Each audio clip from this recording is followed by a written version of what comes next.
Greetings, welcome to Cuke Audio. I'm DC Booba of Cuke Archives and Cuke Audio. We're going to have a little chat here for quite some time with Taigen Dan Leighton, who's the teacher of the Ancient Dragon Zen Gate in Chicago, and the author of a number of books.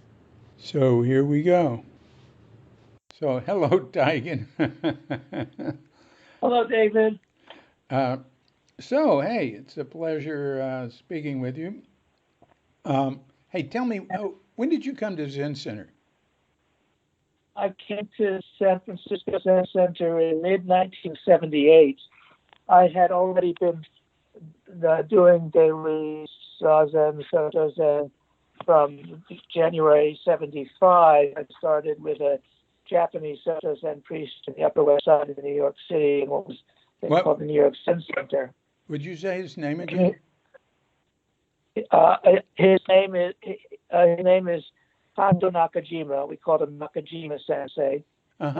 He was a Soto Zen priest, trained, I believe, at Sojiji, and he was really good. His English wasn't very good. His English never got as good as Katagiri Roshi's, for example. He worked downtown in Midtown, a Japanese company, so he didn't have as much English speaking practice as maybe some of the Japanese priests who came did. But he was there every evening, Monday through Friday, and then he did a Sunday morning talk, and he did a monthly all-day sitting. And he did Dokusan one evening a week, and a Zazen instruction. And there was usually 2 periods of Zazen, unless there was also a talk. And which he did one evening a week and Sunday morning. And really, despite all of my years at San Francisco Zen Center, after mid-78, what I'm doing now in Chicago in our little storefront temple is more like what Reverend Nakajima did in New York. In my experience, we have a non-residential temple where we do, now everything is different because we're doing things on Zoom during the pandemic, but ordinarily we've been doing, in the pre-pandemic normal, we did a Sunday morning Dharma talk and a Zazen and Dharma talk, a Monday evening Zazen and Dharma talk. Tuesday evening we had a Buddhist-style meditation and recovery. We had a Wednesday morning sitting before the pandemic, and then Thursday evening a sitting, and then an informal discussion about Sukiroshi. So something from Zen Mind, Beginner's Mind. Different practice leaders initiated, and it's reading from Zen Mind, Beginner's Mind, or Not Always So. And then we also have a group that we're in the north side of Chicago, for people who know Chicago, North Central. We also have a part of our Sangha is down in Hyde Park at the University of Chicago, and there's a Wednesday afternoon sitting and talk at Rockefeller Chapel, the big cathedral in the center of the University of Chicago campus in Hyde Park. So that's what we usually do, but it's non-residential, so it's not like, nothing like City Center, Green Gulch, Tasahara, all of which I practiced at. So anyway, that's, that goes back though to, in some ways, my earlier experience in New York. But then I came in mid-78 to San Francisco Zen Center. My wife and I at the time relocated to San Francisco, and I started going to City Center. Reb was the Tonto, and I kind of connected with him immediately. But also, Beik Roshi was my teacher. Everybody was a practice student of his back then. So anyway, I came and I attended classes and sat regularly and living not far away. And anyway, that's when I came to Zen Center. I loved your reminding me about your your center and where you sit in Chicago, because I remember fondly being there 9 days with you, and Hyde Park, Rockefeller's, what's it called? Rockefeller Center and Hyde Rockefeller Chapel. It's a Chapel. huge, yeah, it's a Beautiful. huge Gothic cathedral. It's very funny to sit there because, we're right in the center up in the nave of the cathedral, and it's huge ceilings, and there's sometimes the bells are going, and it's kind of a strange place to sit. People know about sitting outside, which is wonderful.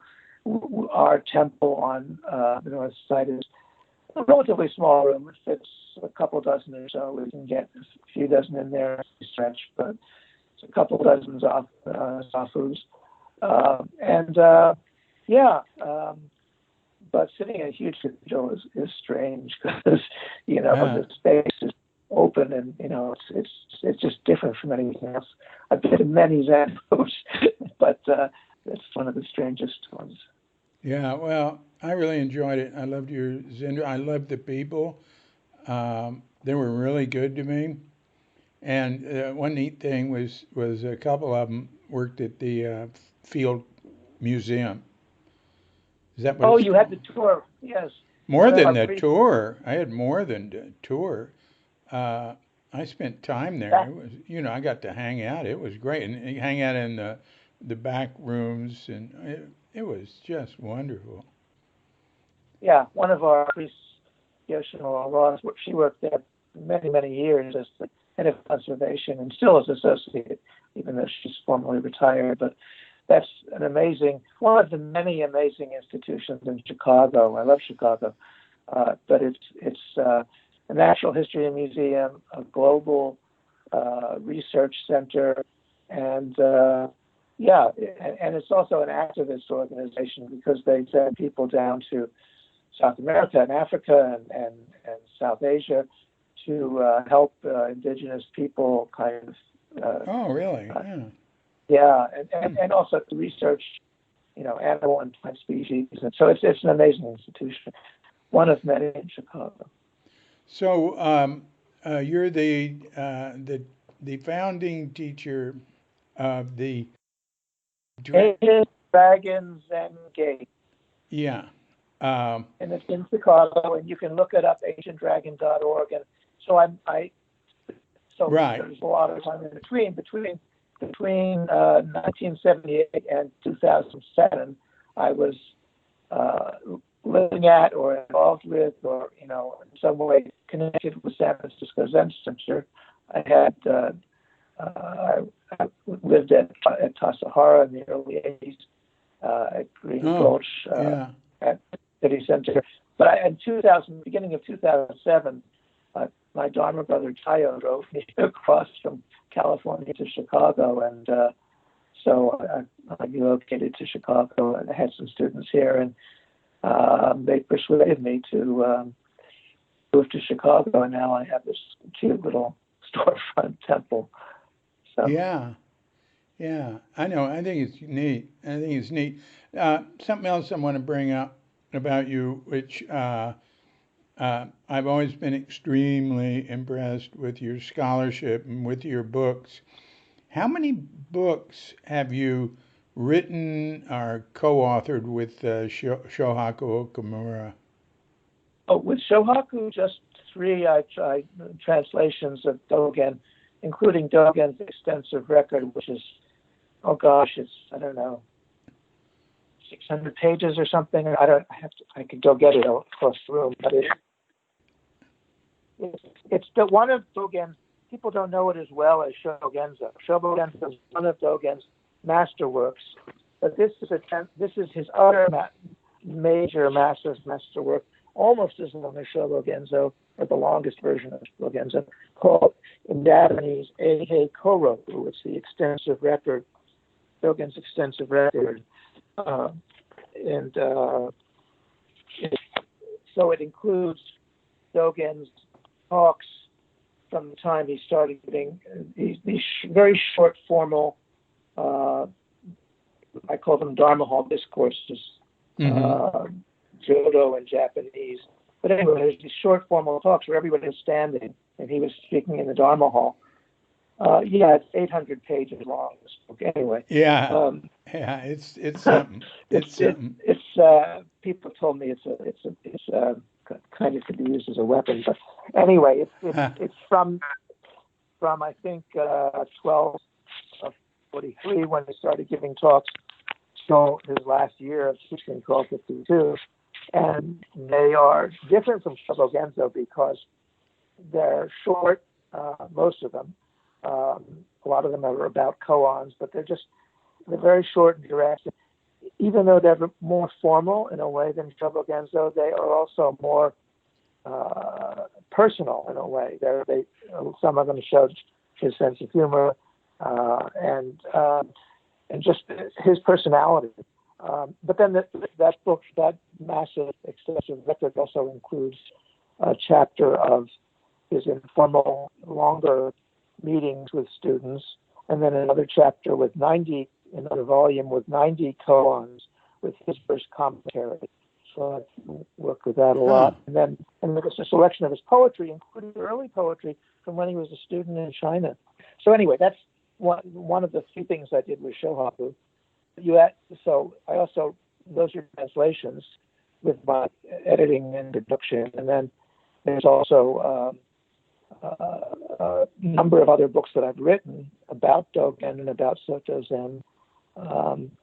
So I think I've done maybe 2 books altogether. I lose count. But my first book was also a translation called Cultivating the Empty Field. And that's actually the book that most people mention to me when they mention my books, because it's sort of a minor cult classic, but it's translation of practice talks by Hongzhi Zhongshui is his name in Chinese. He was the most important Soto teacher the century before Dogen in China. The Shaodong is called in Chinese. Shaodong is Soto in Japanese. So he was in the lineage from that goes back to Dongshan. So my first book was translations from Hongzhi, and then very beautiful prose, kind of, but very poetic descriptions of kind of the experience of Zazen. He calls it serene illumination or silent illumination. And so it's these beautiful descriptions of the meditative experience, really. So that's this little book called Cultivating the Empty Field, which has those talks and then some of his poetry and just a selection. I was inspired to write that because there's a tiny bit of stuff from him in that book Tom Cleary did early on called Timeless Spring, which was the first real book about Soto besides Dogen. And anyway, so I did that as my master's thesis, Cultivating the Empty Field, and then it became a book. What I meant about Timeless Spring is that Tom Cleary's book, early book, was gave more of the history, not just Dogen, but the history going back into China. And that's where I found out about Hongzhi. And I did a master's thesis. I came back from Tassajara and was ordained in 85 or 86 anyway. I came back from Tassajara after a few years at Tassajara, I went to this. I was I working at San Francisco Zen Center? I guess I was. I don't know. I was working at the bakery probably again. I worked at the bakery, Tassajara Bakery, for a long time. We're not going in chronological order anymore, obviously. But you asked about my books, so I'm talking about the first book was I came back from Tassajara, and I found out that Tom Cleary was teaching at this school, California Institute of Integral Studies, which was then in the Haight-Ashbury. It's now over near Van Ness. Anyway, I enrolled in that just because I wanted to study with Tom Cleary, because I'd been reading, his book of Serenity and the Flower Ornament Sutra and all those Booklet records he'd done. And so I spent a year studying with him at California Institute of Integral Studies, Yeah. which is still there, and at San Francisco Zen Center giving classes. And then he kind of withdrew from, all public activities. But I spent some time with him, and we went for walks after class and stuff. So I got to know him a little, and he is a brilliant man. Anyway, Yeah. his book Timeless Spring was what inspired me to try and translate some of Hongzhi's writings, and I did that as a master's thesis with a very fine Chinese professor there named Yi Wu helping me. And I have a story about that book, though, that when I finished the translation, I took it to my advisor, who was a Tibetan Buddhist scholar named Mark Tatz, who's published a few things, Tatz, and I gave it to him, and then I went back to see him, and I thought I'd finished and done it, and he said, he just handed it back to me and said, "This is no good, start over." Uh-huh. And he was right. It was one of the best, kindest things anybody's done for me, because he said, you translated the words but not the meaning. So I went back and went through it paragraph by paragraph. There's little sections. There's 57 little Dharma words, Dharma talks. They're very poetic and lots of nature imagery. But I had to go back and sit zazen with each one of them and figure out, find out through zazen, what is the teaching here? What's the meaning here? So that's what led to that translation, which a lot of people really like. Anyway, that was my first book. That was sort of the background to Dogen. Part of this, so going back 5 steps, this is way out of chronological order now. I'm jumping around. Wait a minute. Remind us the name, of that book again. Cultivating the Empty Field. Yeah. The Silent Illumination of Zen Master Hongzhi, Hongzhi. It's now available from Tuttle. Yeah. And a lot of people tell me they have it by the bedside or something. It's something you can go back to, just like Zen Mind, Beginner's Mind, of course. But that's sort of Dogen's literary predecessor a century before in China. Hongzhi wrote a lot, maybe not quite as much as Dogen, but part of this, all of my books, in some ways, all of my studies come from when I first had Zazen instruction with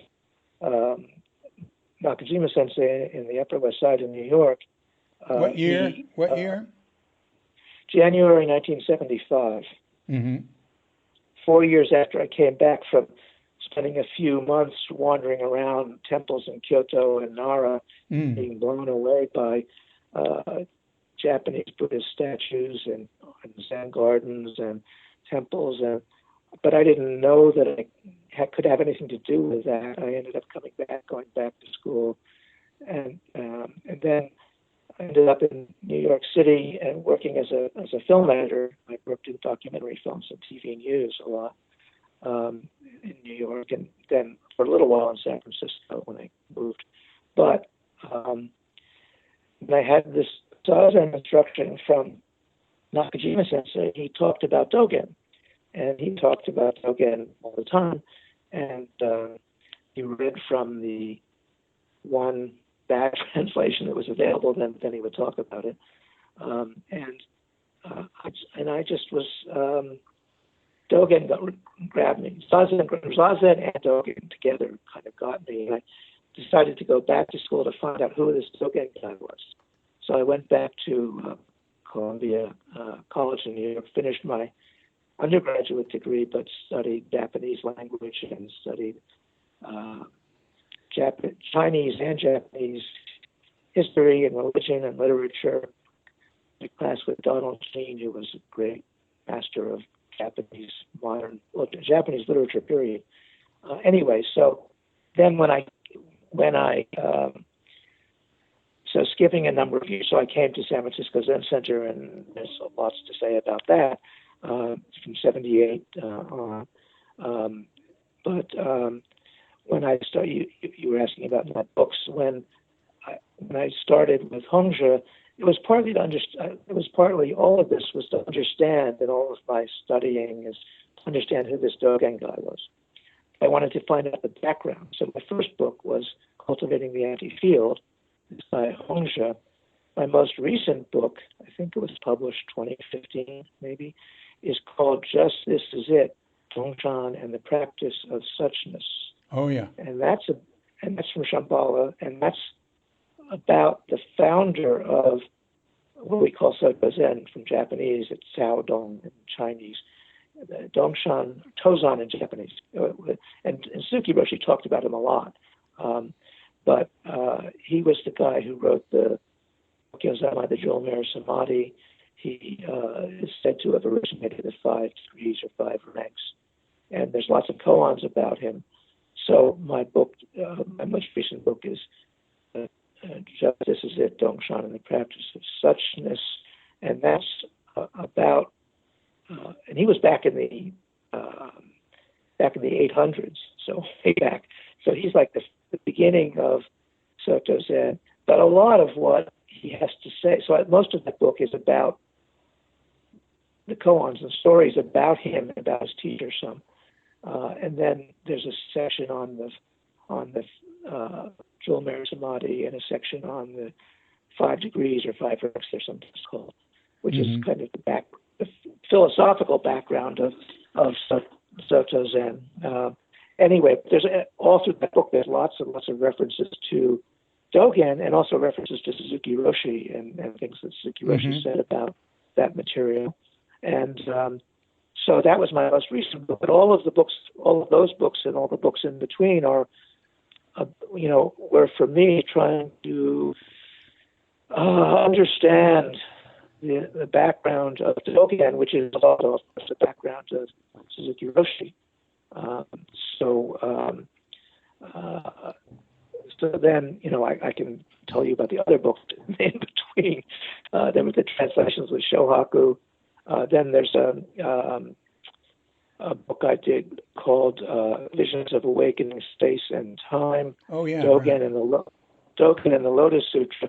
That's my most academic book in a way. That was based on my PhD dissertation that I got later at Graduate Theological Union, where I've been teaching since I got the job from Norman Fisher in '94. He had been teaching there and handed it off to me. But anyway, that book on Dogen and the Lotus Sutra, people think, I think in American Zen, a lot of people think of Zen as sort of something that, separate from Buddhism or is just, well, there's that slogan without words and letters, there's a kind of therapeutic aspect of, how a lot of people come to Zen and to meditation. And that's understandable. People come from some problem or some suffering or some question, and they, but actually, I got from having been in Japan, first for a few months in 1970, and then for more than 2 years, 90 to 92, living in Kyoto, it was just this background of the culture. It's in Japanese. It's not about Japanese culture, but it's sort of embedded in Japanese culture, and all this history in East Asia. And there's this kind of ground of that. So Dogen very much revered the Lotus Sutra, as Suzuki Roshi did. Suzuki Roshi lectured on the Lotus Sutra. It's very important. I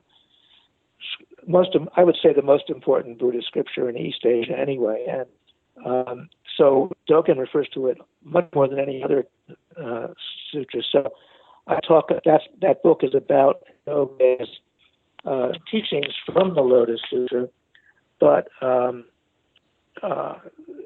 lot of what Dogen does with it is very creative, but also I think it speaks to a lot of current issues about understanding the world. There's things about it that echo modern physics, and how Dogen uses things in the Lotus Sutra to talk about space and time. And one of the books I did with Shohaku Okamura called The Wholehearted Way. It's a translation of Bendo Wa, one of Dogen's earliest writings about meditation, and it's got this sentence in it.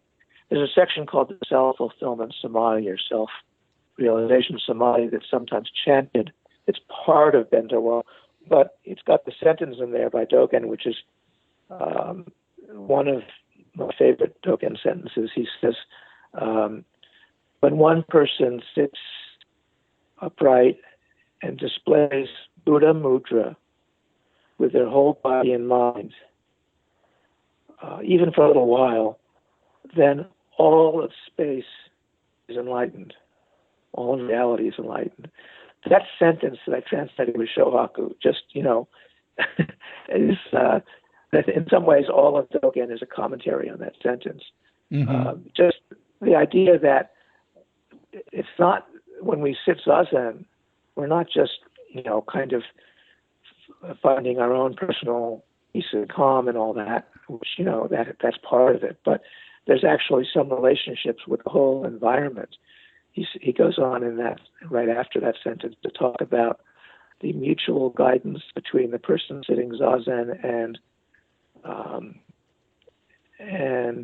earth, grasses, trees,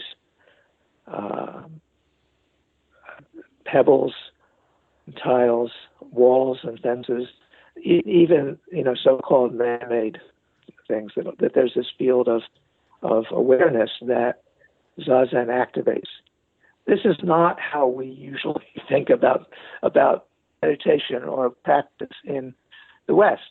We think of it through a psychological lens, which is great, but this is really deep environmental teaching about our interconnectedness. And, we're speaking now in the pandemic age when we're all totally interconnected through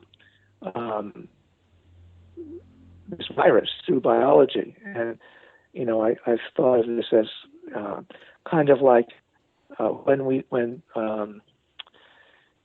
people first went up into space, when they first went to the moon and they took pictures of, you remember when the first pictures came of Earth from a distance and we could see the whole ball of the planet, and it just changed how we saw where we live.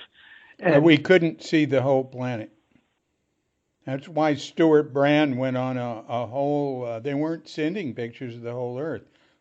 Stuart Brand stood in I don't know, that maybe in front of Sproul Hall or something at UC Berkeley with a big poster that say, "We want to see a picture of the whole Earth." And they went on a big campaign to get one. Pardon me. Go on. But after a while he was successful, and then we did get pictures of the whole Earth. But even the small pictures of the Earth were impressive with the curvature of the world. Yeah, no, good. Yes, good. Thank you for that part of it. Yeah, at some point we start. I'm just saying that what Dogen says about how we're connected with our environment. He didn't use that word. He just said, "Earth is earth, grasses and trees, fences and walls, tiles and pebbles. Everything awakens when we awaken, when we sit zazen." So this is a way of talking about interconnectedness, which is an important old teaching in East Asian Buddhism. It goes back to India, of course, but part of my Dongshan book is talking about that, and Huayan Buddhism, which I love, which is comes from the Flower Ornament Sutra. And so the whole idea of interconnectedness in Buddhism that we can, we get a sense of somehow if we do zazen for a while. And Dogen says even the first time, and actually I resonate with that because the first time I did zazen in New York City, it's just, wow, this is it. I was trying to connect that with what's happening now. We're speaking in the pandemic age when the COVID virus is around and it has effects on all of us, and we know that is affecting the whole world biologically. So yeah, the whole human world, I should say, maybe beyond human. Oh no, it's affecting everything because of the Oh yeah, the it's such there's all sorts of massive environmental effects from it. The reduced activity on Earth. There's Yeah, less vibration coming from the world, and all sorts of things. yeah. And so part of what I'm thinking about these days is just how do we get what is the new normal going to be like? We can't go back to normal the way it was before. Everything's changed. And we don't understand yet what that is, and we have to try and make it. Right. Well, we can't see the future. We can't see the future. There might be other things. There's going to be other unexpected things happening. Oh, sure. And that's part of what Dogen's talking about in terms of being time and the reality of time. And I talk about in that book about Dogen and the Lotus Sutra. Before that, though, I wrote a book. I was talking about the effect being in Japan had on me in terms of seeing this background of Buddhism. Mm-hmm. So one of my first books that wasn't my first book maybe that wasn't a translation, it was about bodhisattva archetypes, Faces of Compassion. I remember now that. Called Faces of Compassion, Classic Bodhisattva Archetypes and Their Modern Expression. And that was specifically, I wrote that because I'd been aware, because of the beautiful statues in Kyoto and Nara of Buddhas and Bodhisattvas. I was aware of these Bodhisattva figures. They're in our meal chants, at Zen Center, and they're part of the culture. But I wrote this book to kind of go through, the 7 major ones in East Asia and that are also in Zen, and who they are and what schools and sutras they represent and what their practices are. And so I did that book just, to open up that kind of awareness, because it's the kind of ground or background or underground or whatever of our practice. And so that book, I think, was helpful to expose that to people and help people understand. Wasn't that the book where you brought up some modern day people too? Yeah. So the thing is that each of these bodhisattvas, so people know them, Manjushri, the Bodhisattva of Wisdom, Kanon or Guan Yin or Chenrezig. Everybody knows if you go into anybody who's been in a Chinese restaurant and seen the goddess of mercy, they sometimes call her. But that's Kanon Guan Yin, who's very important as the Bodhisattva of compassion.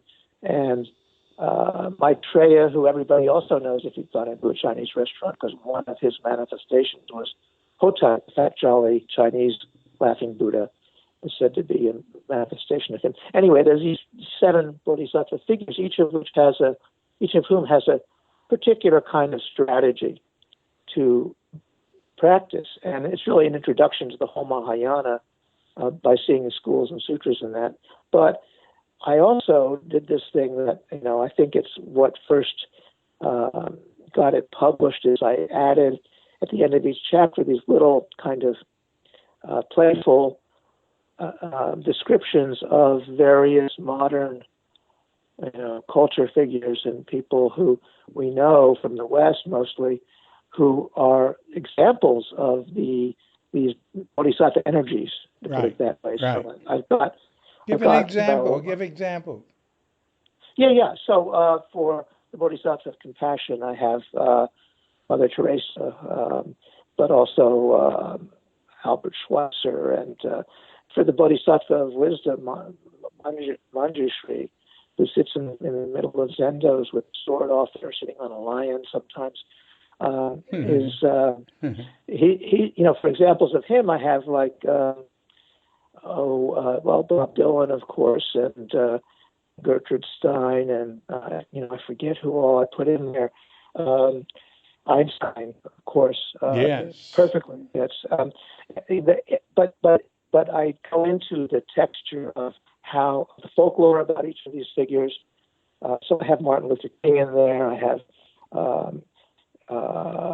Jackie Robinson in there. I have Clint Eastwood and Thomas Jefferson. And, wow, Clint Eastwood, that is very far out. Very far out.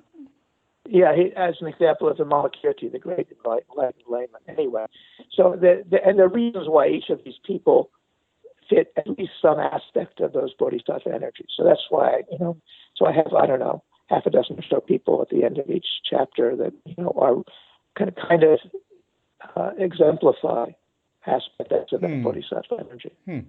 That's interesting. I mentioned a book I've been working on for 5 years. Not that I'm working on it all the time because I can't get to it because I do so many other things. I understand. Yeah, you understand. Is Tassara Stories, and I have little bit about Clint Eastwood in it because he was the landlord of the Cummings Brothers where we did work there, and I talked to him about that once. Super nice guy. I like his films. I'm a fan of his. I love his films. Yeah. Yeah. Don't not real lot of his politics, but he was but he was very popular as the mayor, and he really cares about people and very sociable, personable guy. It comes across rather humble, really.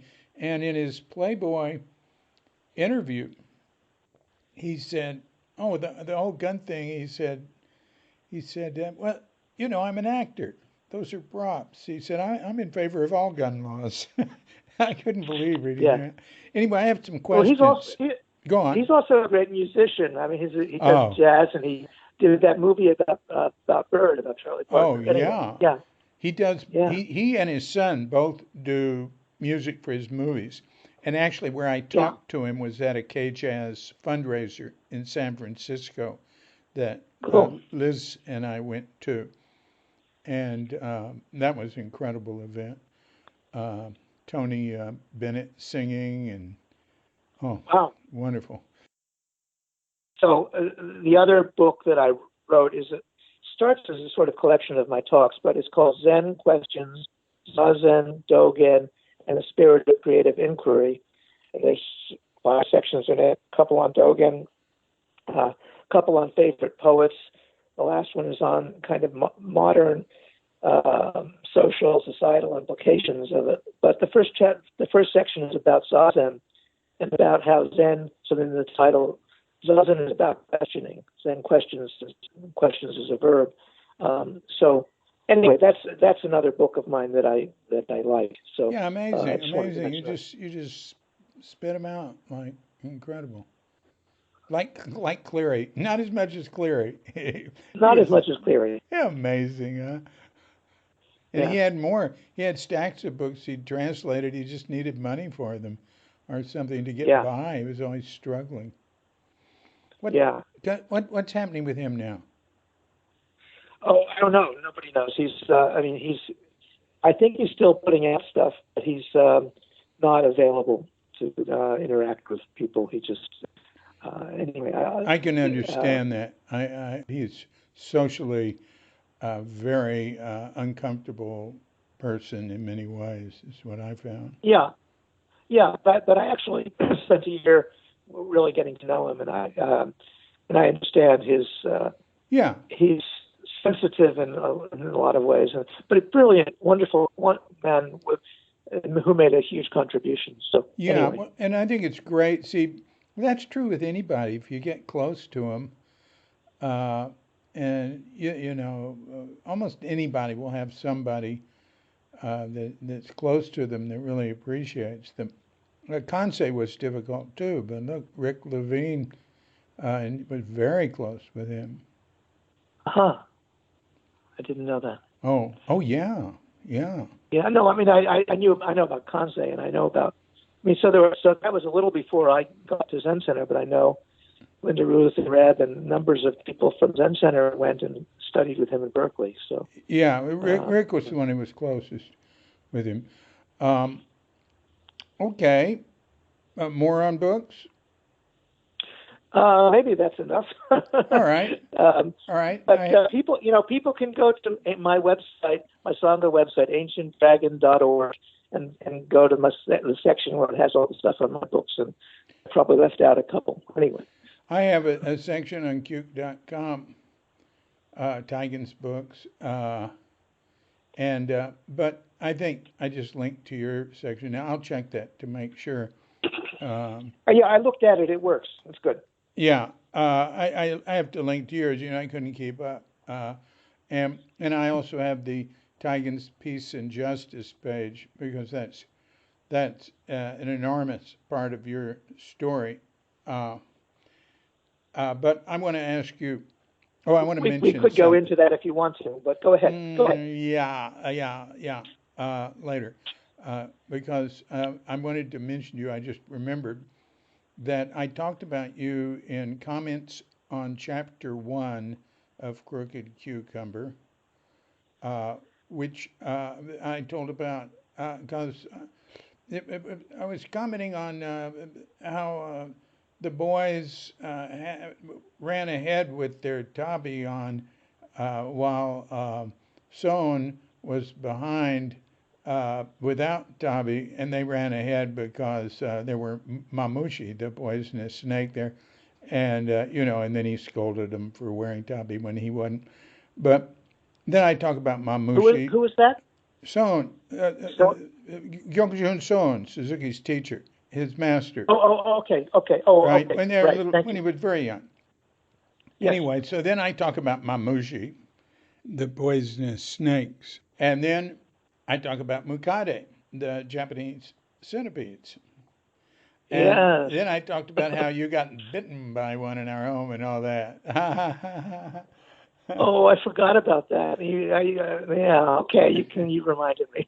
Yeah, you can read all about it, or you can listen all about it.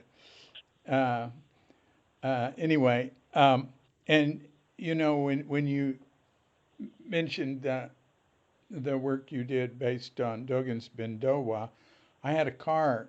I had a couple of cars where I got vanity plates, and one of them I used Bendo, and I worked that out with Moriyama, who is the priest over at Sokoji. You know, Okay. what should I Okay. use Yeah. for this one? And I can't remember what the one I had beforehand was. Uh, because it's negotiating the way, right? So Yeah. it's like driving, bendo. And Yeah. then somebody borrowed that car from me in Bolinas, and at 13 corners, somebody came around the corner and ran head on into him, or no, ran Oh no. side on into him. And that guy, he was a poor school teacher in Bolinas, and he Uh, paid for the repair and rented me a car while it was happening. And wow. God, glad it wasn't your average lawyer or doctor. They would have gotten out of it. Uh, and but the people at the shop that fixed it um, uh, took a picture of it with the license plate because it was bent. You know, bendo. Uh huh. They just thought that was the Oh. Oh. funniest thing in the world. So I just wanted to Yeah. mention that. All right, now here's something a little more Buddhist. One thing It's all Buddhist, David. it's all Buddhist. That's Buddha too. That's Bendo Buddha. Uh, one thing, and I asked Shohaku about this in a talk at Green Gulch he was giving because you know how people sometimes bring up something they want to get the teacher to say something that agrees with them. Well, he did. I brought up the way they chant the four vows, the translation of it, which and I'm responsible for this because I created the character study that was used. I think Richard Baker, uh, uh, because I was just giving the meaning of the words, and I said and on the last line. Beings Butsudo are number. Mujo Seiganjo, right? The last line, Buddhist way is unsurpassable. I vow to, and the normal thing up to that point was attain it. But I said that it means, the word means to become. So in a Zen center, I vowed to become it. And I was never comfortable with that, just English wise. Just thought it was weird. Yeah. Anyway, what do you think? What do you think Well, that the one line, how do you think that line should be translated? at our temple we say, uh, Buddha's way is unsurpassable. I vow to realize it. There you go. See, that works in English. That flows. You don't stop and go, I vow to become it, you know? Well, it's partly that to realize. I like that word, and we talk about I talk about practice realization rather than practice enlightenment. But realization as a word for, what sometimes is to become, to enlighten. That to realize means to make real, to make it real. Mm-hmm. There you go. That's a good as point. well as sort of it could be used to understand it, but understanding our usual Western understanding of what understanding means doesn't work in Buddhism, because we have this linear, idea of figuring out something, and that's part of it. But when you sit, in zazen, and when you, in practice, you make something real. You understand it. Another story you mentioned, Shohaku. I went to, after I was Shuso at Tassajara in spring '90, somewhere just before that, somewhere in that, I saw Shohaku, and I talked to him about moving to Japan to work on translations with him of Dogen, because that's after I did Cultivating the Empty Field. There was I decided to do that because of one word. There's a story that you probably know about. It's in Dogen's Fukan Zengi, where, how do you think, what are you, the student asked the teacher, what are you doing sitting there so steadfastly? And he said, I'm thinking of not thinking. Mm-hmm. And the student says, how do you think of not thinking? And the translations that's still used by a lot of people is non-thinking. And that never made, I never understood what in English, not thinking, non-thinking, what's the difference? What does that mean? Shohaku Okamura translated that as, the second one, as beyond thinking. Yeah, and I learned good. that. Thank you. Because, good. Thank you. Yeah, and actually Kaz did a book later. Kaz Tanahashi, who is an important part of my story, did a book called Beyond Thinking later. But what happens? So talking about understanding in Zazen, there's it's not that we get rid of all thinking. It's not that we try not to think, because thoughts come and go, and that's part of reality. As Shohaku's teacher, Uchiyama Roshi, said that when we're sitting, our stomach continues to secrete digestive juices and our brain continues to secrete thoughts.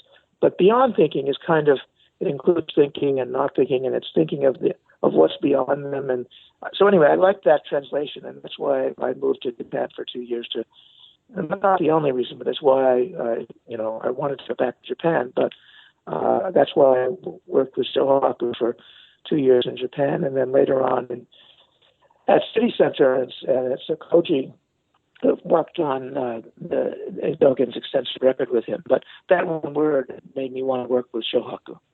That's really great. I met him during that time, maybe because of you. I don't know why.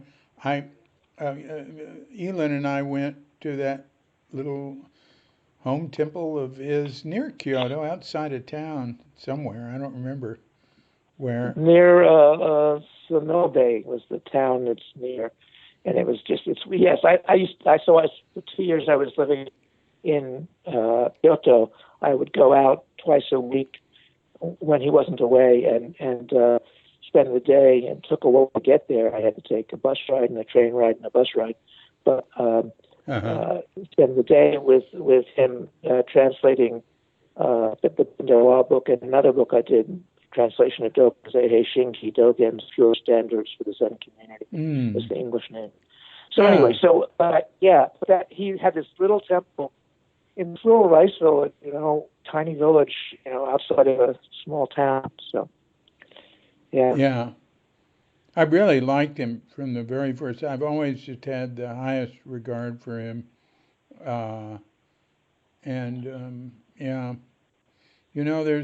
There's something about Japanese, culture, the way people the priests that come out of that system, they focus. They're much less complicated than Americans, and they focus on what they learned and what their role is, and you can depend on them. I mean, Yeah. uh, they're. I mean, Americans are just so all over the place. Well, the Japanese are too, but I'm just talking about the Japanese priests. Anyway, I've always had that feeling.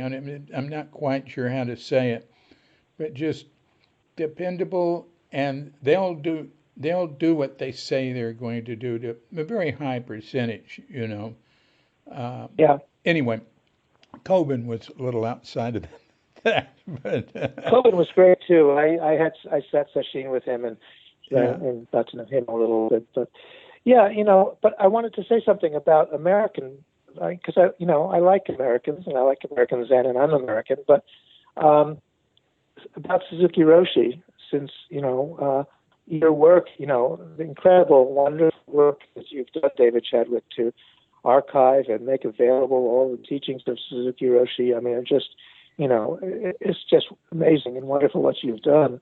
I never met Suzuki Roshi. In fact, the first time I went to California, I had heard something about some Zen temple somewhere east of Big Sur. I think it was because I saw that movie. There was a movie from Sunseed. Sunseed, yes. And Suzuki Roshi was there, and I think Baker Roshi was in it. So I knew there was some kind of Zen. I'd read Zen Flesh, Zen Bones. This was in Yeah, Baker wasn't in it. 1969. Baker wasn't in it. He was Okay, in well, Japan whatever. there. Anyway, Yeah. he was in the book that I had seen, also called "Be Here Now" by Ram Dass. And there was a picture of Suzuki Roshi and Baker Roshi. Maybe that was later. Anyway, I had some vague idea that there was a Zen temple somewhere there, and I didn't, Anyway, I was down in Big Sur, and I was, in '69 in the summer, and first time I came to California, and looking for, the road from Big Sur to this monastery, which I didn't find it, because you can't get there from Big Sur by car. But so that's so right. I never That's met right. Suzuki Roshi. But when I first came to San Francisco Zen Center, as I said, in '78, after already being, kind of grounded in Zazen and Soto Zen and Dogen and all, one of the things that impressed me, and it took a little while to see it, was that the people who, a lot of people around, the people who were direct students of Suzuki Roshi, they didn't fit some Zen mold. They weren't.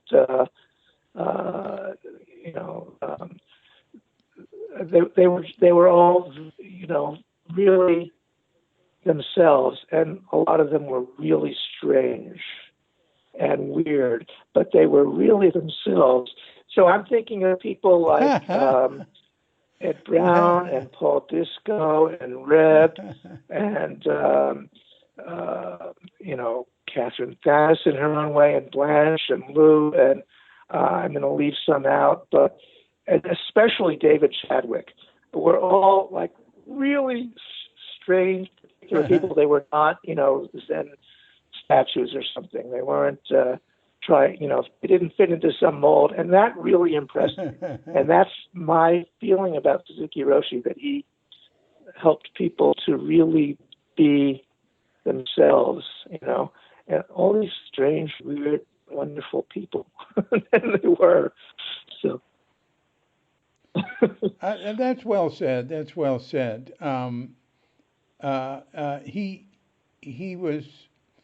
He was quite non-judgmental and accepting, and his way of teaching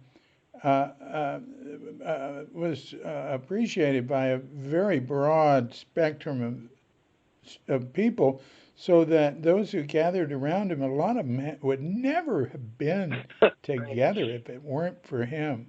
It was a lot of characters, a lot of really, and that Tassajara stories, which I would love to finish this year, but these podcasts, they take up all my time, but we'll see.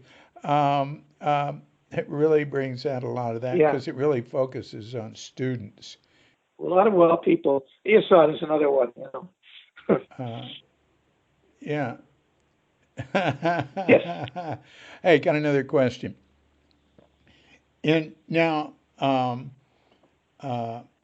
I'm sure I said when I mentioned you in comments on chapter one, and if I didn't, I should be scolded, that you helped me with both the Thank You and Okay in Americans in Failure in Japan and with Crooked Cucumber.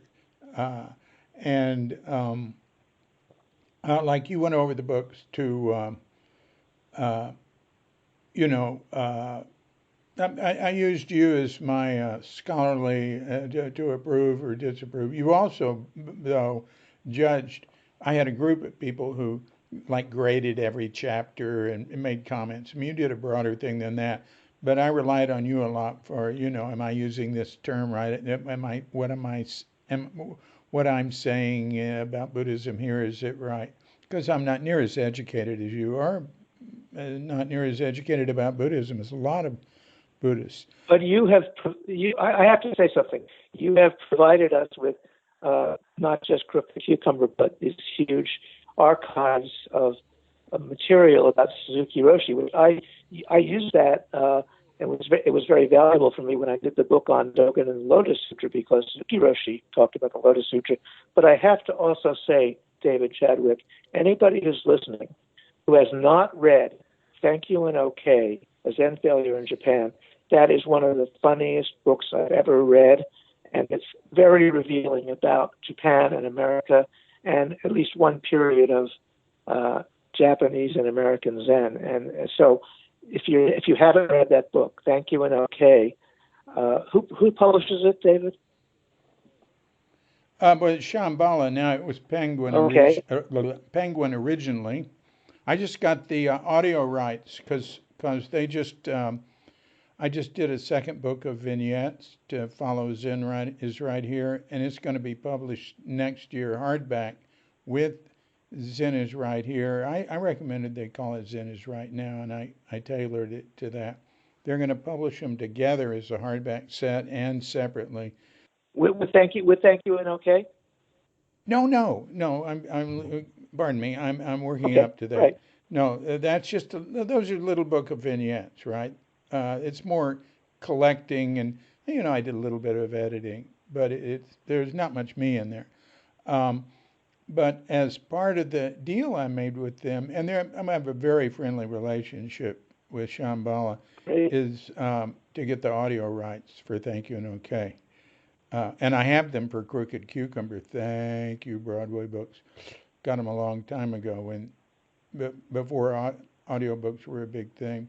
And now, when I first started talking to Shambhala about getting the audio rights to Thank You and Okay, they had nothing going with audio rights. And there was, in fact, I even got hold of them to suggest I do it for them, but they weren't doing it. And then I got into podcasts and I Cool. realized, oh my God, I want to do this. So they gave me the audio rights. They said they just signed a deal with Audible to do all their books as audio books. And they said, but I can do podcasts. And I said, well, really, that book's not important to you and it's important to me. And I don't want to share audio rights. And they said, okay. It was very nice. Um, oh, hey, thanks for the plug. Your check will be in the mail tomorrow. Um, okay, so what was I going to ask? Oh, all right. But there's, as I read Crooked Cucumber now, and I've never really read the book since I wrote it. However, I've had to go over parts of it. I've had to skim through parts of it for different things. It Ah. just came out in Japanese in November, and I I was involved with that for a couple of years, uh, and and I come across things. I use different. Uh-huh. I don't read from the book because there's so many little changes I've made, and I have it on Cuke.com, chapter by chapter, with notes and stuff. Uh, And I know I just found just 2 days ago I found another mistake, an Yeah, errata. Daihonzan spelled Daihozan. Just a mistake that nobody know, and I can't tell you how many people went over there. And I find mistakes. well, just to say that, just about that, in several of my books, at least, there are small errors and typos and stuff from that because of the publisher. And I had a record of those, and I send them to the publisher, but they don't reprint those. So there's in Cultivating the Empty Field and in a couple of others, there are, anyway, that's part of. Well, they're not gonna make corrections unless they do another printing. But I collect them all, and I have an errata section on Cook.com. I haven't entered the last ones. And going over for the Japanese translation, there were a number of changes. But You have erotic excerpts in. I have on Cuke.com in the Cricket Cucumber section. There's I was an making errata a bad page. It's pun. quite Never. extensive. I thought you were Because saying that you had erotic sections. what'd you say? Oh, an erotic section. I'm sorry. No problem. I stepped on your joke. Shame on me. All right, but there is one thing I in chapter 4 I just read that I got to, and I went, really? And I looked into it and went, where does that come from? And that is translating sesshin as mind gathering, uh, and it says literally a mind gathering. It's more literal. It would be touching contacting the mind or touching the mind, right? Yeah, I think I have talked about it as assembling mind, gathering the mind, or gathering. There's all these. Yeah, but I would say, I forget now how I translate sesshin, but it's these Chinese characters that are part of these words, like the setsu and sesshin, have numbers of meanings. So there's all these overtones. So that's the problem with translating, is that a lot of times you have in English is much more precise than Chinese or Sino-Japanese, and so you have to pick one of a number of meanings, and sometimes you add a footnote. But yeah, I think I called it. Yeah, I right. think I called sesshin gathering the mind. Gathering the mind hard. Oh, so you agree with it. That's great. See, that's why you didn't change it when you went over it. And I didn't change it either. I read it that way, and I made a note to look into it. And, I looked into it superficially. And I was waiting to ask you because I imagined Well, yeah, that word came from yeah. Suzuki, you know? Because I remember it being called Mind Gathering back when nobody at Zen Center knew any uh, Japanese or classical Japanese. It had to come from him. And Richard Baker used to say it, and he wouldn't have just made it up out of nowhere. He can be very poetic in his explanation of things, but it might have come out of a conversation. Well, I wouldn't say mind. I would say gathering. I'm looking in my book Zen Questions to see how I translated it, because I did specifically in the chapter on Bob Dylan. I talked about sesshin and and I translate that word sesshin, and I'm looking to see how I did it then. Yeah, hold on just a second on the page before it. I wouldn't say. So I said sesshin means to gather or meet the mind, or to settle into Zen mind, which is a looser, Yeah. Yeah. Yeah, Anyway, yeah, that's good. That's good. Thank you. Thank you. All right, here's another thing I wanted to bring up.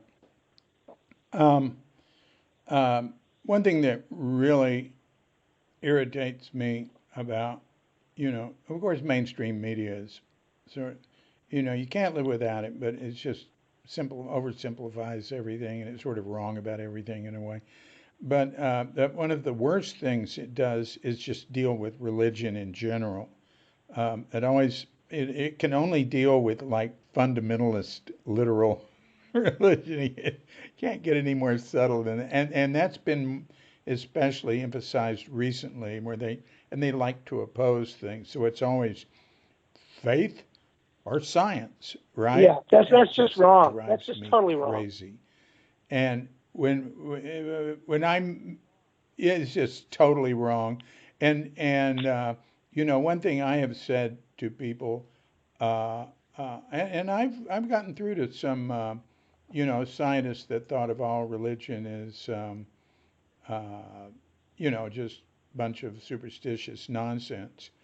Uh, and they certainly all, you can't say they all do, because there's plenty of scientists that have very sophisticated understanding of things, including Einstein. Uh, but one thing I would say is there's no possible contradiction between religion and science if the word religion is my translation of it, which is, I don't have any one translation, but waking up to reality, and we're not talking about literalism, which is to me just nonsense, uh, believing in particular stories as being absolute truth, and Well, worshiping action figures and stuff. But one thing I say is that well, Buddhism, two of the central uh, teachings of Buddhism are evolution and relativity, which are like cornerstones of science these days. well, I think there's a mistranslation involved, David. So, and this is an issue that in terms of trying to translate Japanese or Chinese into English, the word faith, which you used, means in some parts of Judeo-Christian tradition means belief in some deity or dogma or something. And faith is very, very important in Zen and in Buddhism. And even within Buddhist studies, they make a distinction between practice like Zazen Buddhism as opposed to Right. faith Buddhism, devotional Buddhism.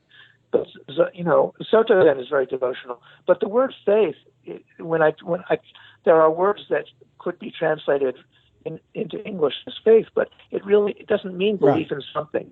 It's Right. there's no object. It's just Right. I sometimes translate it as trust or confidence. That's what Suzuki So Roshi used. Confidence.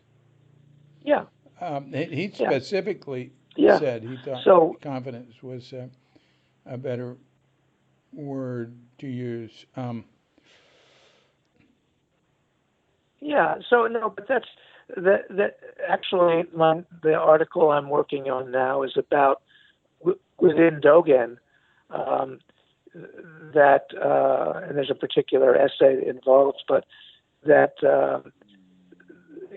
sometimes they make a distinction between devotion or faith on the one hand and kind of natural nature imagery and natural imagery, and which is part of Zen from going back to Taoism, but they're not separate at all, and so to see practice and devotion as separate is just a mistake, and it's not what Dogen is about. I wrote a Right. Right. However, you've spent time in Japan, and I found many uh, Buddhists in Asia have a sort of childlike faith uh, in specific that in I've seen on TV Sunday school stuff in Japan where Buddha is like a god that you worship and believe in, and and will go completely against Buddhist teacher. And it'll have, like, I remember little soul drops. There's a big soul, and then a little drop comes from the big soul, and that's the person is born, and you know all Yeah, sorts of yeah, stuff yeah. like that. Yeah, and that's the common, Japanese popular Buddhism is all about. Includes that sense of religiosity, which isn't separate from practice. It's just not. We think of that as separate, like doing zazen is one thing, and saying Nami to Buddha or something is another. But really, the sense of we chant the names of the Buddha ancestors in our in the Zen Center tradition, for example, and Oh yeah, I do all sorts of stuff I say thank you all the time, and then a friend of mine said, "Well, who are you saying thank you to?" And I said, "Well, uh, there's really there's no object. I yeah, don't know what the object is." And I talk about that in Thank You and yes. Okay, the Okage Samade, that phrase they use, thanks be to, to whatever. Another word to put in there. Yeah. Also thinking of gratitude and gratefulness, and yeah, Gratitude, right. And gratitude practice, and I don't see a contradiction between sort of like Shinran's type of, Jodo Shinshu practice. yes, Thank you yes, that yes, I'm yes, already and saved. yes. Uh, So that's yeah, right. definitely. And Zen, which is supposed to be self-power, and it's the other power. And well, that doesn't need to be that the I distinction. wrote an I wrote an article about Dogen Zazen as other parallel practice. It's in my on the Ancient Dragon website. Anyway, Ah, cool, cool. so I'll check it out. Uh, you mentioned Sunseed. I've been in touch with Amartat oh Cohen, Frederick Cohen, who made it in recent years. Uh, and he's, I just Googled it. I can't find it. I thought he brought it out again. He's trying to bring it out again. Uh, but I went on IMDb while we were talking, and I don't see it. And I thought he'd tell me because he asked me a lot of questions. I gave him a lot of information. Uh, you know, uh, all the names. Well, I actually have all the names of all the people on ShunyuSuzuki.com in the film section. I have all of it, and I have like 100 snapshots from it, and everybody's name is in it and all that. Don't tell him, because they made me take it off of Q video, YouTube Q video.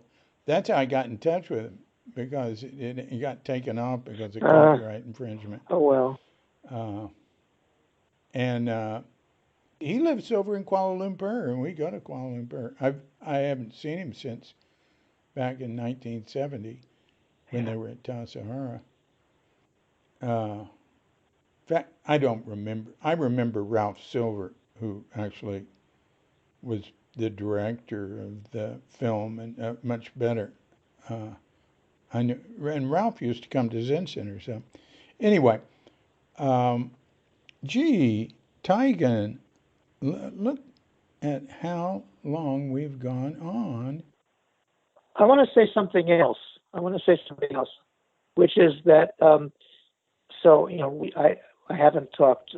We haven't spoken much about my time at San Francisco Zen Center, which was long and rich, and as I practiced in all those places. But I want to say something about Tassajara Bakery because in some ways, all the businesses that Bakery tried to start, in the long run, well, Greens is still there. I mean, before the pandemic, anyway, and is important. But I when I came, well, actually before I went to Tassajara, when I first came, a year or so after I moved to San Francisco, I gave up being a film editor and working in TV news, which is what I was doing, and went to work for Tassajara Oh, Bakery, right. and that was one of the best practice places I've ever been at. So I just wanted to say that, since we're talking about Zen Center, and and you, I know you worked at Greens, and I worked at Greens for a while too, and that was wonderful too. But when I started at Tassajara Bakery, and I worked there before and after I went to Tassajara Monastery, it was just this wonderful practice place, because there were, at least for a while, everybody who was practicing there was also sitting zazen every day, and I was working together with more experienced, Zen priests, and I wasn't ordained yet then. And it was just, and we were just all working together for Zen Center. And that was, so even, I think Hiroshi gets criticized some for a lot of things, but that experiment in self-sufficiency, it was not sustainable, but Tassajara Bakery, the greengrocer, the Greens, and that was a wonderful, wonderful practice place. I remember I worked in the back, I worked in the front and the back. I worked with Ulysses and Jen Sawyer and Jay Semino, and later was Catherine Dennis and Therese. Anyway, it was a wonderful, wonderful practice place. I just wanted to say that. Yeah, well, I think that's a very good point. It was wonderful when we had these businesses, and there were Zen students working in all of them, and I actually was against Zen centers downsizing, and the businesses, what Richard Baker set up at Zen Center has continued to support Zen Center. 85%. I just learned, because I'm in touch with Miles, who's in charge, Mal Coward, and who's in charge of development at Zen Center. He told me that how hard it is for Zen Center to get by without the income from Tassajara and Greens. He said Zen Center businesses, which I'd say include we have Green Ghost because too. He said have Green Ghost because of Baker Roshi. Period. He said provide 85. Yeah, he said they provide 85% of Zen Center support. Yeah, I had no idea. So Zen Center's really in a tough place now. And when Steve Stuckey and Paul Haller were the co-abbots of Zen Center, they gave a presentation. I was at a no race at Tassajara where supporters and friends of Zen Center, it's Memorial Day weekend or near there, go to Tassajara, and it's like the open right before the guest season opens. It's like 3 days, and part of it was they gave a presentation to the group of Zen Center's master plan and what for the future. I personally I didn't like seeing Paul Haller and Steve Stuckey there, giving the pitch for funds for Zen Center. I thought other people ought to do that as abbots. I didn't think they should. But anyway, that didn't matter. That's not my point. And that was like maybe 12 years ago or something. It was a long time ago. It was after I moved to Chicago. Yeah. Though. Oh, it was. So that you moved to Chicago 13 years ago. So I asked a question at that meeting, and I asked if there in the master plan, because they were talking about 100-year plans. I said, have you included what to do. Have you included global warming and the possibility of things happening that just cause fundamental changes in society and that sort of thing? And they said no. And it's so obvious that things are not going to Well, continue on a this is a line that they've been going on. But anyway, uh, I was a part of an effort that Peter Coyote and Alan Sanoki and I forget who else, maybe Rebecca Solnit, were trying to get the board. This was much more recently. The board of San Francisco Zen Center to divest from fossil fuels, and I don't know that that's happened completely. It's difficult to do that because of the way that corporate things are kind of bundled together. yeah, divest. How are they invested in fossil fuel? Oh, because they have Yeah, money in some of infidelity those or funds. something. I'm not sure the exact details, but yeah. And I I've never put money in. Well, I've always put money into my work. I mean, so right, our right. music, one or the other, right? So I never invest, but uh, uh, when I did have some money, I bought uh, U.S. Treasury bonds, uh, I bonds, which move with inflation. I was against putting money in the stock market as being like gambling. Uh, There is socially responsible investing these days, and but it's complicated. But anyway, my feeling, but that's really good to hear you all tried to get Zen Center to do that. and I think they've Um, done some things, and I know yeah, Linda Ruth uh, Cuss has been very active in terms of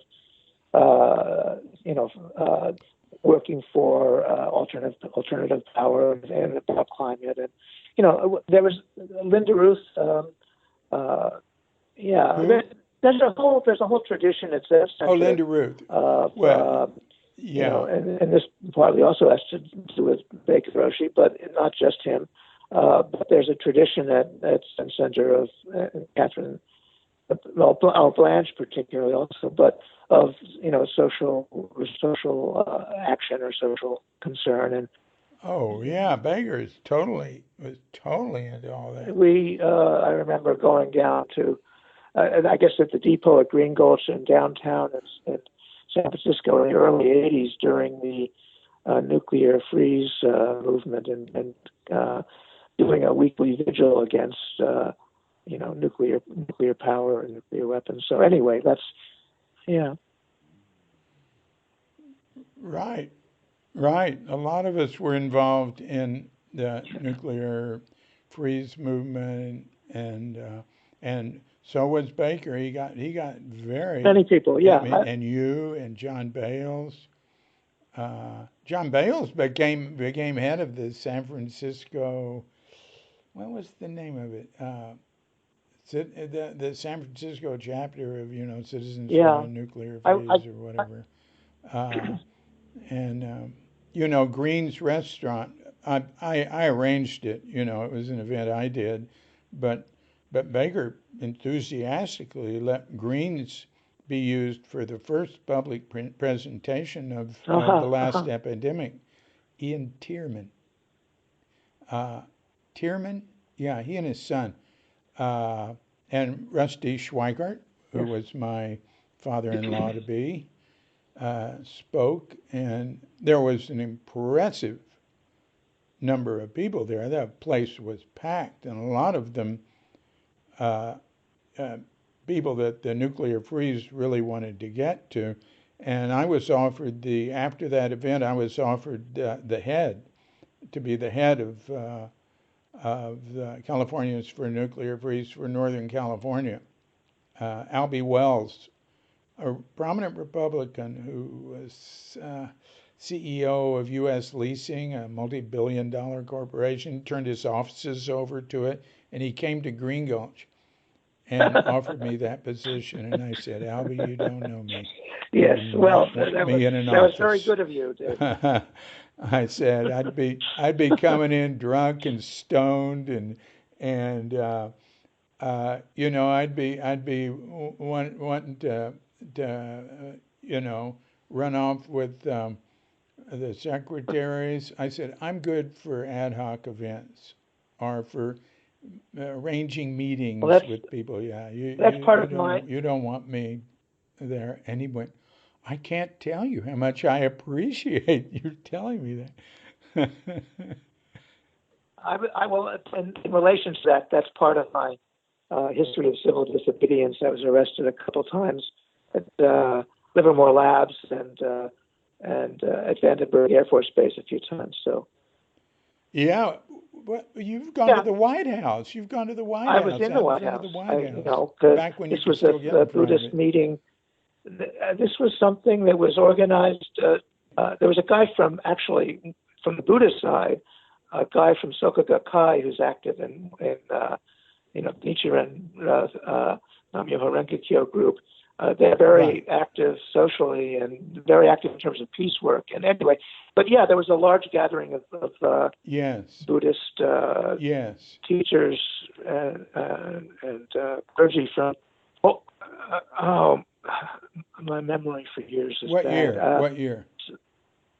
Barack Obama. Who was Remember president? him? So it was like, I don't know, 2005 Yeah, that's what I thought. Yeah, or something like that. I don't know yeah. exactly, but anyway, it was pretty cool. And yeah, but I've been involved in that kind of stuff. Civil disobedience goes back for me to the Vietnam War, because I was protesting that a lot in high school, and then I went to Columbia College just in time to be part of the occupation in '68 for a week, and was arrested there. And anyway, so yeah, that's sort of in the background of my Zen practice, but I relate it to the whole Bodhisattva idea that it's universal awakening, and we have to like right now be aware and try to help with all the people in distress. And Yeah. Your social justice work has been more involved. It's been more peace work. I don't. Yeah, I guess I was. And then the Iraq War, and anyway, I've been involved with peace work going back to Vietnam in high school. Yeah. Anyway, you've been very consistent with that, and I appreciate it. Anything else you want to? Oh, I want to Sure. bring up one thing about when you worked in the bakery. One morning, you would go like very early morning Yeah, over there and stand over on Haight Street that's right. and wait for the bus, like You Haight can. and Right. one street Right. up, right by the projects, a very dangerous place. And one day, a couple of Yeah. guys pulled you into the projects, put a gun to your head, and one guy was saying, and you told me about this like right after it happened. One guy was saying, shoot him, come on, shoot him. And the other guy didn't Yeah. do it. And they just were, Well, I gave them the wallet. they wanted to get some money Sure. Yeah. from you or something. But So you remember story is that? when Huh? I first worked in the bakery. Later, I worked in the front, but for a long while, I worked in the back of the bakery, and we would go in like 3:30 in the morning to get the Danish and the croissants and the bread ready. And we that was a weird thing, because then we'd come back at noon and try and sit zazen in the Zendo downstairs from City Center when we were totally exhausted. But yeah, so taking the bus there one morning. Yeah, a couple of guys Yeah. held me up at gunpoint. The guy with the gun was more afraid than I was. He was shaking. And I just said, hey, man, be cool. And here's my wallet. And, it's okay. And I just responded, because, I think Zazen, I don't know. Well, you did a good job. You passed that test. Yeah, one guy was saying to shoot. Yeah, I had forgotten that. But, right afterwards, I called the police. Well, I remember more the guy with a gun because he was facing me with a gun in my face, and but he was, Yeah. and I was addressing him. I was Oh, like, yeah, yeah. "Be cool, Yeah. it's okay," and I was trying to calm him down and breathe, and Yeah. anyway.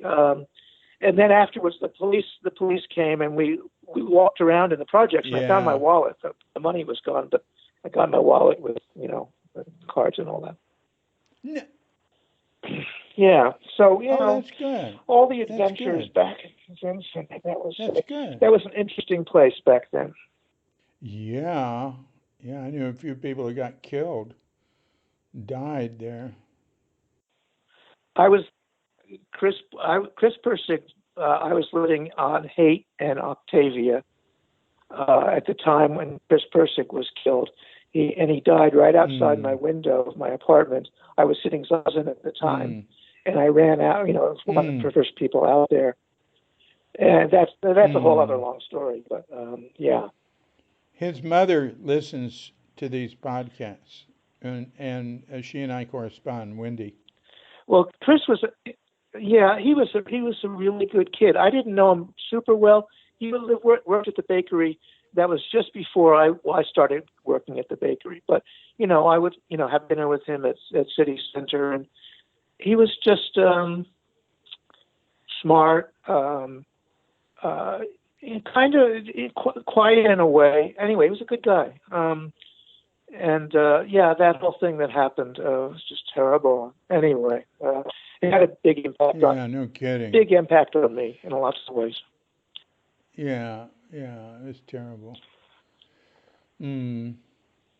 Well, on that cheery note, No, we have to end on an up note, something I wonderful. can just take that and stick it earlier. Well, I just I'm really grateful to Suzuki Roshi and all the people who have continued his work, and David Chadwick, especially to you for all the work you've done on the archive, and um, I've been I'm out here in Chicago, and uh, I feel separate from or apart from in a lot of ways, um, the, but also connected. So a lot of my students here in Chicago were in a non-residential center, as I said at the beginning, but but a lot of my students have gone to do like January intensive at Green Gulch with Reb, or gone to Tassajara, or stay Mm-hmm. longer at Mm-hmm. Green Gulch. And so for me, I have a number of priests, and last year I did Dharma transmission for my two senior priests, which was wonderful to do. Vicki Austin helped a lot with that. And I consulted Wait a minute. You did Dharma transmission with. for two of my senior priests. Their names are Nyozan Eric Shutt and Aishin Nancy Easton. They've both spent time. Nyozan Eric did two practice periods at Tassajara with Steve Stuckey a while ago, and then more recently with Norman. Nancy Aishin she has done a few January intensives with Reb at Green Gulch. So, part of my training priests is that they get a chance to go and spend time and get a taste of residential practice somewhere at Zen Center. So, Yeah. so I have that Yeah. connection. And right now, during the pandemic, one of the positive side effects, Reb Anderson, who gave me Dharma transmission at Tassajara in 2000. Before I moved to Chicago, I used to go to his Friday senior seminars, and now with his senior students, and now they're on Zoom, so I get to see him and my Dharma siblings Right. every week, Right. and so that's a positive side effect of this, and we're studying some interesting stuff. Yeah. So anyway, Yeah. so my connection with, in some ways, Zen Center was in many ways, Zen Center was challenging for me, but I'm so grateful for, what Suzuki Roshi started and all the people who continued it. And so, thank you for all the work you're Yeah. doing, David. Yeah. I'd like to say one thing about that is that the Cuke Archives has really more on it on other people than it does on Suzuki. I mean, it's got an enormous amount on just people who passed through had some connection that I consider relevant. I mean, there's a lot on you. There's many. There's probably 100 pages on his wife. Oh, she was wonderful. Oh, Oksan, yes. Yeah. Oh, she was so what she did this wonderful thing. She stayed at Zen Center. Yeah, yeah. So I see it as I always emphasize preserving the legacy of Shunryu Suzuki and those whose paths crossed his. And those people don't have to have met him. Yeah. Well, it's like I said, when I saw that all the strange, weird, wonderful people who had directly studied with him, I got a sense of him from all of you, Yeah, well, I appreciate what you've done. I think it's been great, and what you will continue doing. And somebody gave me a great quote recently. Matt, oh, I know, it was a quote from Basho, saying, "Don't try to follow the tracks of your teacher, or your teachers in this. Uh, Search for what they searched for." That's a good one. Yeah, it was something. I mean, I don't have it quite exactly right, but it was something like that. I thought that, oh, that's really good. I'll tell you something else. When I did this 3-week Dharma transmission with Reb in what year was it? In 2000, the year 2000, in spring at Tassajara. And as I left afterwards, as I was getting onto the stage, he just said to me, "Don't run away from yourself." Something like that. Don't try and escape. That was it. So just to be yourself in the deepest sense is our practice. Yeah. Yeah, I mean, I mentioned a few of the people who had studied with Suzuki Roshi who inspired me when I first got to Zen Center. Mel and Ananda, or a couple of more. And Jerome. Oh, I didn't mention Jerome. Jerome was the weirdest and the most wonderful of all in some ways. Oh yeah, Jerome was great. Jerome was inspiring. Yeah. And most people didn't realize it, is what I feel. Yeah, he was brilliant. He was brilliant. Yeah. He was, I mean, he was really something. And his Shuso ceremony was the most, it just totally blew my mind and other people's minds. He just swatted everybody away like it was, Jerome was a misfit who wasn't really comfortable in normal society. And but he liked Zen Center. He always liked being at Zen Center. But, he wasn't appreciated in Zen Center, and he was sort of, in many ways he wasn't. He was and he wasn't. But I always appreciated it. When he was Shuso, man, when he sat on that altar in his Shuso ceremony, he was the most at home there. Yeah. And was just wonderful. Yeah.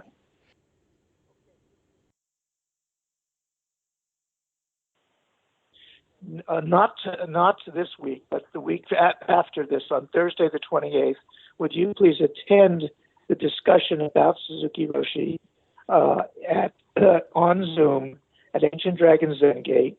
I do not lead that. It's not a formal class. The person leading that night will be, her name is Paula Lazars. Shudo is her. She's a priest. She's also a martial arts teacher. She teaches Qigong. She has her own martial arts studio. And it's through her, and she's from the Shaolin martial arts tradition. And through her, and with the help of my friend Stephen Hine, we discovered that the Shaolin martial arts tradition, if you watch Kung Fu and all that, they say it went back to Bodhidharma, but it actually started with a student of a teacher who was a disciple of the commentator for the Book of Serenity. The Book of Serenity, it was started by Hongzhi, who I translated. He did pick the cases and the verses, but there's a commentator named Wansong, who I found out a lot about. He's a very interesting guy. He is the commentator for the Book of Serenity that Cleary translated, and he had. Give me a year. When did he exist? He was same century as Dogen, but later, late 1200s and early 1300s. Bodhidharma was at Shaolin in like whatever it was, 600 or something, 650. But Wansong's had three very interesting disciples. One of them Wansong is the commentator of the Book of Serenity. One of them became the abbot at Shaolin. And he's the one who brought together, I guess there was lots of civil war and bandits on the roads. And he brought to Shaolin all the martial arts, a lot of martial arts people from all of China. So he wasn't a martial arts teacher himself, but he gathered them. And that's when the Shaolin martial arts tradition started. And he was Cao Dong, or we could say Soto, lineage. And his lineage continues at Shaolin. So Shaolin is a Soto temple. It's a Caodong, Chinese Soto temple. Still. Far out. Yeah, and I don't think anybody in the West knew that until we start. I wonder if Andy Ferguson or Bill Porter are aware of that. I'm not sure if they are, but I wrote up a whole thing about Wansong I can try and send you. But anyway, so do because I want to send it to them. Okay, but anyway, I discovered this because of Paula's interest. At this point, Taigen and I veered off into talking about some other stuff that doesn't really fit here. And then I said, yeah, all right, well, it's been good. Give my love to Naomi and, all the neat people I met when I was there before. Give them my love and great talking with you. And at that point, we ventured off into other stuff too, so that he never really got a chance to say goodbye to you all. But I know that I expressed Taigen's feelings when I say he's really enjoyed being here. And please drop by the Ancient Dragon Zen Gate and practice Zazen with them, or come to a lecture when you're in Chicago. So, this has been another Cuke Audio Chat.